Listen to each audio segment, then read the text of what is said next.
force et motivation. L'acte d'écrire crée un lien, de l'intime au collectif, du vivre ensemble à la paix sociale. Lieu de réappropriation de la parole, lieu de partage dans un monde où l'individualisme va à une course folle.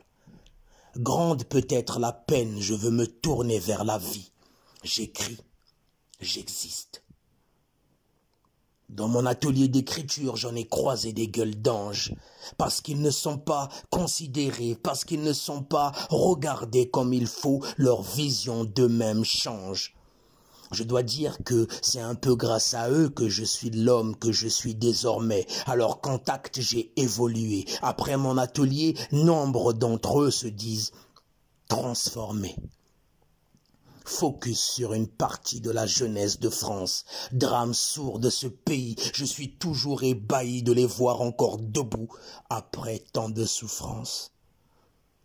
Société anxiogène, dure d'échapper au piège, des vies brisées, abîmées, très peu sortent indemnes du collège.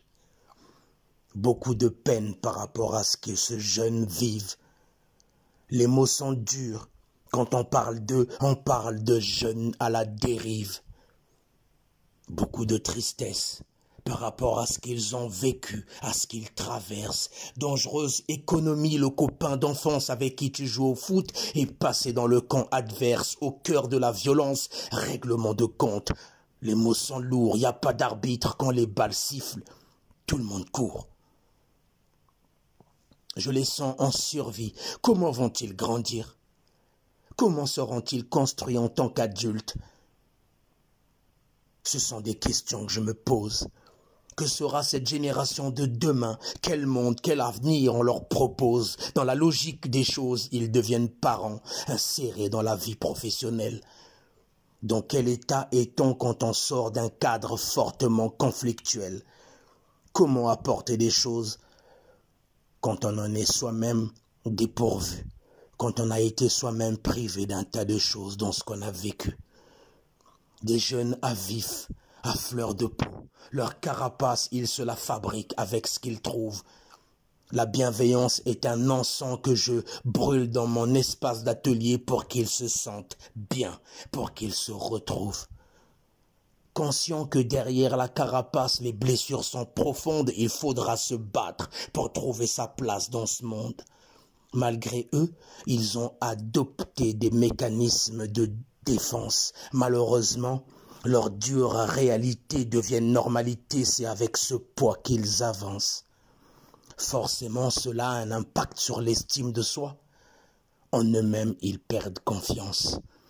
Ça devient alors difficile de s'ouvrir, d'être vraiment qui ils sont ou de dire ce qu'ils pensent. Le manque d'initiative, les conduites addictives, c'est ce que la société voit. Et pour ça, ils sont pointés du doigt. Dans mon atelier, je leur accorde une attention différente. Ensemble, on déconstruit les choses. Et doucement, tranquillement, les plaies sont pansées. Il reste des cicatrices, mais plus des plaies béantes. Les jeunes que je croise ont du talent, une passion souvent ignorée. Chanceux, je suis témoin de leurs efforts. Et moi-même, je suis la preuve qu'on peut changer et s'améliorer. Eux s'accrochent même quand le monde offre un triste spectacle. En atelier, je me donne, la confiance s'installe, je deviens réceptacle.